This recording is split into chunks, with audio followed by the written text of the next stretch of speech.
I'm sure you can tell that RWJBarnabas Health is full of incredibly talented and diverse people, like you.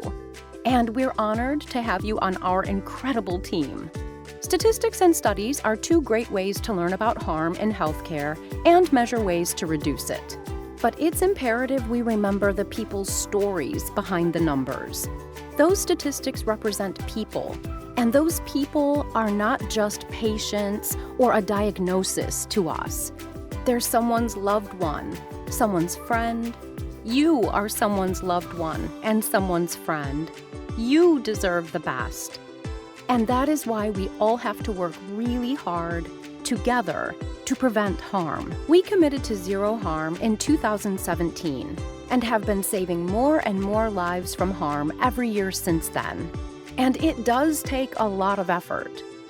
No matter what your role is here at RWJBH, you may very well be faced with an opportunity to speak up and ask the clarifying question or take the action needed to keep a patient or coworker safe. If something isn't right or just doesn't seem right, that's when we need you to make it right by calling it out.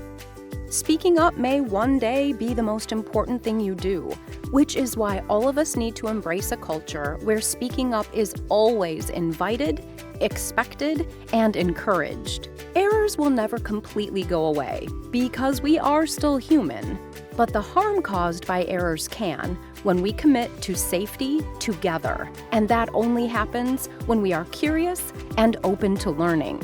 Oh, there's Dr. Soraya Smith. Speak up for safety means we arc and stop the line when necessary. A. Ask a question, usually in the form of a cross-check. R. Request a change. C. Voice a concern. And C. Chain of command. And of course, if you ever need to stop the line, do it. We really appreciate you sitting with us and allowing us to ask questions.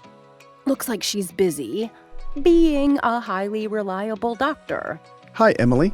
Hi, Armando. Remember to use S-bar for communicating concerns. Use repeatbacks and readbacks to confirm accurate information. Use number and letter clarifications, and take time for a good, structured handoff. Where are you headed? I'm on my way to our department huddle. Tell me more about your huddle, Armando. Our department huddles happen at the beginning of every day and are where anyone on the team can share questions, concerns, and thoughts to anticipate what could go wrong in order to prevent it. We ask, 1. What could go wrong today? And how will we prevent it, or what needs to happen to prevent it? 2. What is happening today or happened yesterday that we should all be aware of or can learn from? 3. What ideas do anyone in the department have for how we can do a better, safer day? 4. What are we, specifically as a department, working on, and how can we assess our progress to build accountability? Hi, Fukashi. Need help with something?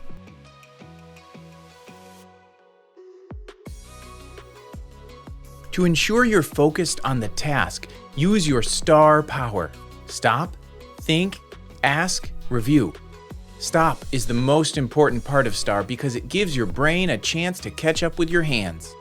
I'm just making sure I think through the effects of some rewiring that has to be done. Okay, be safe. You're a star. I'm off to my huddle. Hello, this is Fukashi. Hi, this is Eddie from Environmental Services. Validate and verify your intuition and concerns and ask clarification questions to ensure we get it right every time. Hi, Eddie. Can I help you with something? I just wanted to thank you for getting those door openers working correctly on 3 South. It just really seemed like they were sticking. You were absolutely right. Thanks for the cross-check. Glad to help. Well, Fukashi, I'll leave you to your project. Hi, Emily. Hi, Teresa. Make all of your interactions thoughtful, sensitive, and productive by employing the 5 tones and AIDET that will assist with our patients, families, and staff feeling connected and informed in a respectful way. With colleagues, it's easy. First, smile and say hello. Second, introduce yourselves and explain roles. Third, listen with empathy and the intent to understand.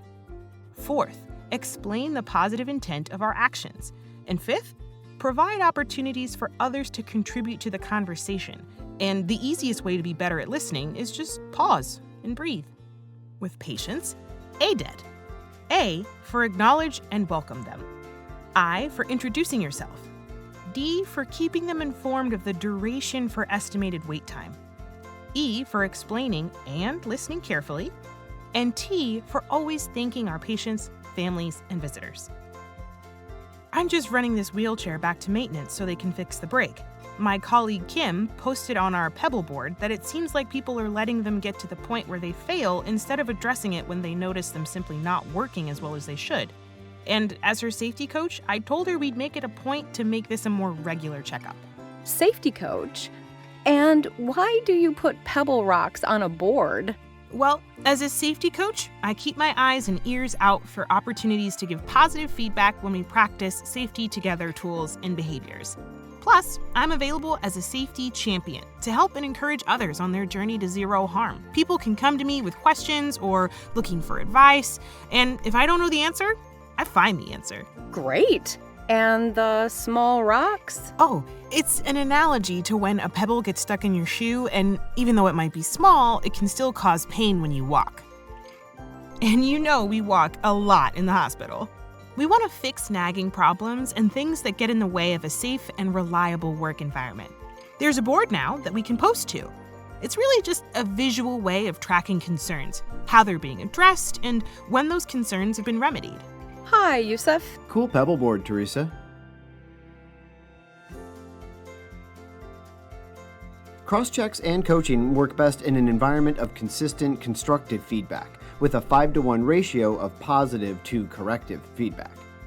Hi, Yusuf. I'm really sorry again about that interaction you had to deal with yesterday.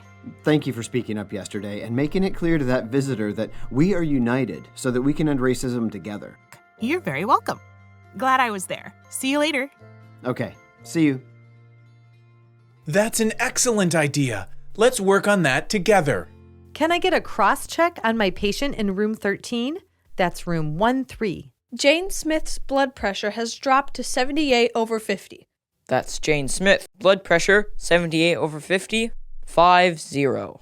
That's correct. Music to my ears. And the more you do it, the easier it'll be. The more you hear other people do it, the more committed you'll be to doing it as well. So, let's all commit to reaching zero harm as a high reliability organization. We're focused on safety together, and we get there by being reliable together. When it comes to our patients, we want to fulfill their relatively simple assumption about a quality patient experience. Don't harm me, help me, and be nice to me. And our culture is just as much about workforce safety as it is about patient safety. Your workforce experience should be filled with respect and a team of people committed to safety together and ending racism together. And if it's not, speak up. Actually, you know what? Even if it is, speak up about that too. Because remember, it's important to celebrate those successes. Leaders, colleagues, medical staff, all of us have to make it safe to speak up and ask questions, to share new ideas and contribute to constant improvement. We want you to make this place better than it was before you were here, because you're here now. Let's get to work. Together.